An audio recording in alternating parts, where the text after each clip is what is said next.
New York City's first in the nation congestion toll went into effect this week, and you gotta be dumb to think this is a good idea.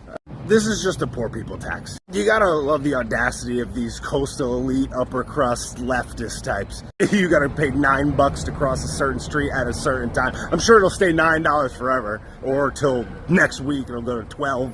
All it's gonna do is keep working class and poor people off the road so the rich can cruise through. You know, a rich person cares about $9. It's just going to push lower income people into much more hazardous and dangerous public transit so they can get shanked on the subway or pushed off the platform for no reason by some 50 times arrested vagrant. And as if it wasn't already obvious, if you earn less than $50,000 a year, you can apply for a 50% discount on these tolls for the first 10 days of the month. 10 days, 50,000.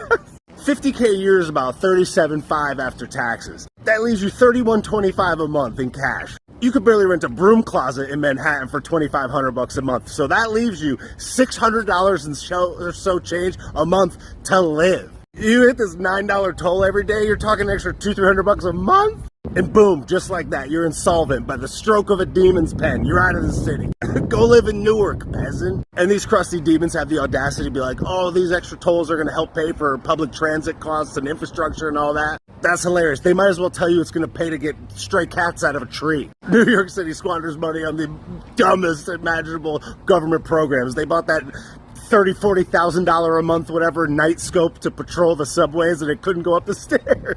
They're buying non-functional police robots. They put paid 10+ million whatever dollars to put a pool in the East River. It's so clear that they just want to run the lower income people out of the city. They push you onto the subway. They decriminalize the subway and let people free that do horrible things on those subways. Then they try to put a guy in prison for life that dared to defend people from it.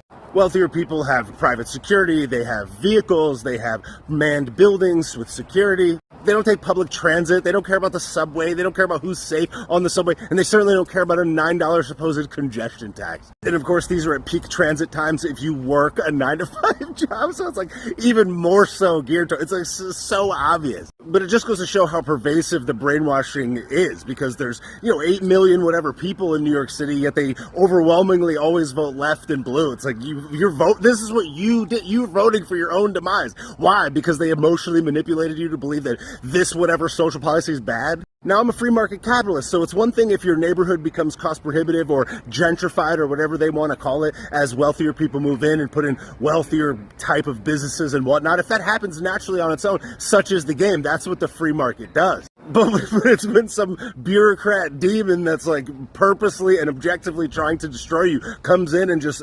exacerbates it and speeds it up. It's just so blatant and obvious. It's like I feel bad for people that are working a normal. This could cripple your whole. It could completely make you unable to live in the city by just this one fee alone. It won't be long before public transit is even cost prohibitive on its own, and they say that, oh, you don't want to get shanked or have a bag of garbage or a bag of poop slapped into your face and pushed off the platform. Well, the price for the subway tickets now has to go up even more to supposedly protect you, because there's not enough money to do it. And soon even the public transit will become either so full of people that need to get to work that can't pay this fee, or so dangerous that they'll say they need to charge you more money to supposedly make it safe, and all those people will inevitably get run out of the city. But they keep voting for it, so best of luck. But hey, whatever. New York City has a brand, and it's not a pizza-eating gigantic rat. Justice for Jordan Neely or whatever. You guys are dumb.